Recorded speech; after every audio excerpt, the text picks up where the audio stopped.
For this. Here to weigh in is the chairman of the Ways and Means Committee, Congressman Kevin Brady. Congressman, right now, I imagine all your attention is on tax reform, but your eyes are to the right to see if the Republicans can come up with a repeal and replace plan out of the House, right? Yeah, it really is.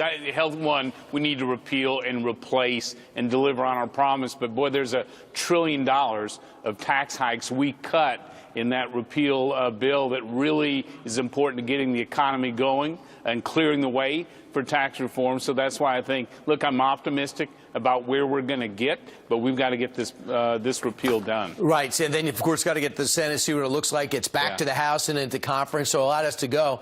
How fast can you go if you don't know what you're doing with health care? Are you just plodding along, waiting for the numbers to roll in? No, but that's a great question. So we've been running a parallel track on tax reform since the day after the election. The Trump team has been engaged at every step, and I think the best news last week, when people were sort of paying attention to President Trump's principle, what they may have missed was the commitment that this president's going to work with the House and the Senate to get on one page with one approach on tax reform and move it forward this year. This is, for Americans, this was the first time in 30 years you've seen that commitment from the President, the House, and the Senate. Well, in terms of messaging, I saw Bill McGurn of the Wall Street Journal's column today. He says Republicans are making a mistake. They keep on talking about tax cuts and allowing Democrats to say it's only for the rich, instead of talking about prosperity for the American people. And messaging does matter.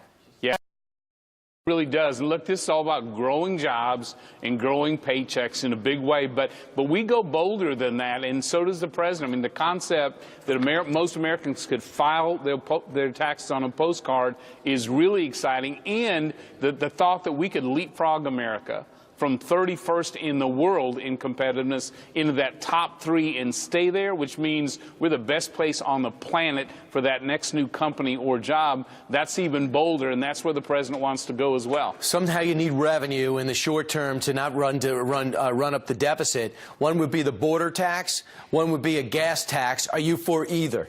So border adjustability is a very key principle because it says, for the first time, all products will be taxed equally in America. We take the Made in America tax off our products. And so, going forward, there won't be huge tax breaks for foreign products over Made in America. That is really critical. So, at the end of the day, here's my point. If we want the greatest growth for the greatest number of years, which I think we all do, tax reform needs to be bold. It needs to be balanced in the budget. It needs to be permanent. Chairman, exciting times in Washington. Thanks so much. Thanks, Brian. Hey.